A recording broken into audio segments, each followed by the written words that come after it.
করা হয়েছিল, তখন আপনারা সবাই কি প্রশংসা করেছিলেন? আপনাদের টিভিতে কি এই নিউজটা দেখাতে পেরেছিলেন? বিএনপির আইনজীবীরা এই কাজ করতেছেন কলে, এটা সবাই করতেছে। নিজের বিবেককে প্রশ্ন করেন কাজটা ঠিক করতেছেন কিনা। মানিকের বিসি ফাটাইলে পাবলিকে খুশি হবে। আমার তো মনে হচ্ছে যে পাবলিক খুশি করার মিশনে নামিয়েছেন উপদেষ্টারা। একজন গ্রেপ্তারকৃত অভিযুক্তকে যদি নিরাপত্তা দিতে না পারেন তাহলে ক্যান্টনমেন্টের মধ্যে আদালত বসান।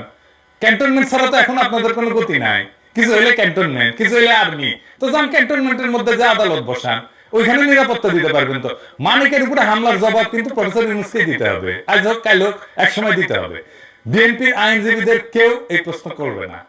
প্রফেসর ইউনূসকে এমন একটা বিব্রতকর প্রশ্নের মুখে ফেলে দেওয়া কার সাথে, কার উপকার করবে? মনে রাখেন, উনি যে আছেন এই জন্য ওয়েস্টকে আমাদের ব্যাপারে হোস্টাইল করতে পারতেছেন ইন্ডিয়া। উনারা আজাইরা বিব্রতকর পরিস্থিতিতে ফেলেন না, উনারা বিব্রতকর পরিস্থিতিতে ফেলবে ইন্ডিয়ান লেসপেন্সারেরা। আপনি